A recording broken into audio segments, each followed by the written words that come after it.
Hello everyone, once again, welcome back to the Betting League for this week, well for today's webcast for the first day of the big Ayr Gold Cup meeting. Last week, as I'm sure you all know, I'm still reveling in the glory, we had a massive winner, serious prospect, 40 to 1 when I gave it out, well backed all day to end up about 13.4 on Betfair. I hope it was some of you guys' money, and it won quite closely in the end. So let's hope that this week I can carry on the good work at Ayr. And that winner at Doncaster just sort of made me lead bigger at the top of the Tipster League, the Betting League Tipster League, to a massive 409 points profit. So that's pretty good going, even though I say so myself, you know. Even the famous At the Races pundit, Hugh Taylor, can't match that. He's 324 points profit for the last year. So I'm better than him. Ha! So for $29.99, guys, that's all it costs you to subscribe. And you'll get all these tips for the specials, which are the big meetings, and usually Saturdays and any other good bets in the week that I think have got a good chance. And they're all big prices, you know. I don't go for these 64, 74 shots. They're all, you know, big 12, 20 to 1 shots. And so, you know, we don't have to have many winners there to make a profit. Easy money. Second to me in the Tipster League. He's got 200 points profit now, and he's for free. You can't go wrong, really. You know, he's doing really, really well. And then we've got a newcomer on the block, Twisted22. He's had a few bets lately, and he's in a strong third place now. So, you know, for free, you can't go wrong there to get, you know, register for these and get in there. Racing today, pretty poor racing, really. No quality, a lot of quantity, and a lot of pretty dire horses, really, pretty dire racing. So I won't be getting too heavily involved today if I were you. We'll start with a 150. It's not a betting race for me. Too much in and out, too much not known. Lady Gibraltar's got Visor on for the first time, and she has the best form, but Visor might spark her back into form, but you don't know. So, not a betting race. 220, another nice wide open sprint handicap, just what I need at this time of day. It's too hard. It's just a race to avoid. Watch the race, see how the draw goes, see what the going does, and use it as information for later on. It's just a low standard race. Too many runners are in and out of form. There's much better racing to come, so let's concentrate on those, hopefully. 250.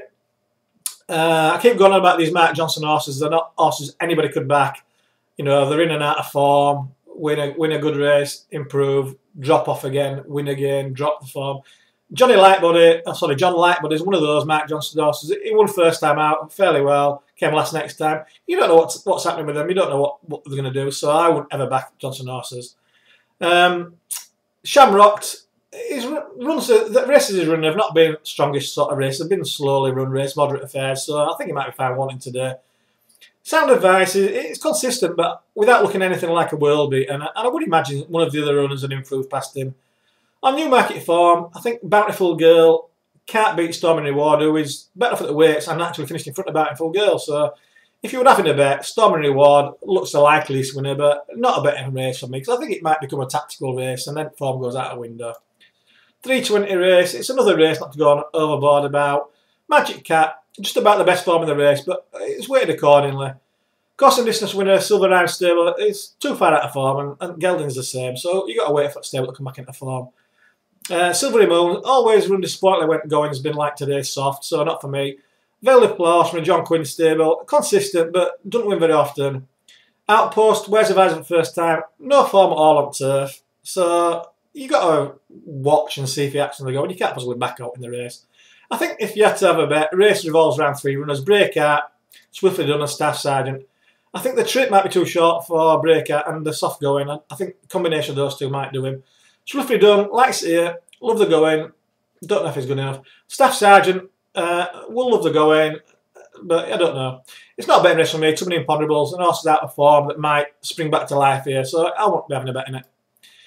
350, the second division of this mile handicap. It looks a better race on paper, a stronger race. Amethyst Dawn seems to have lost the plot a bit of late, so I best watch until showing some sort of revival.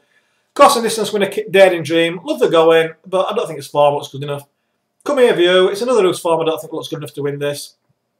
Kiwi Bay needs to drop a few pounds, I think, before he can be considered in this.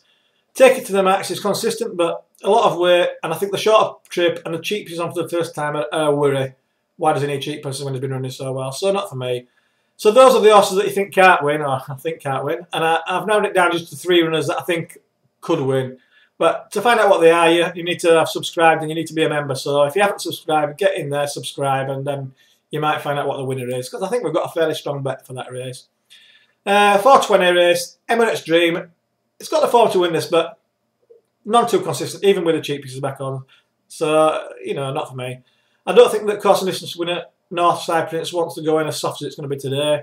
And I think you can say the same about the Mickey Easterby Train Space War. Sorry. Pleasant Day looks to be the second string of the Richard Fire Yard on jockey booking, so you've got to discount that. Mirrored from Easterby Yard, very hard to win with. So it's not a betting race for me. There's got to be worried about the going for Las Vegas Star, never run as well on soft going. Seattle Drive could improve for the step-up in trip, but you're guessing.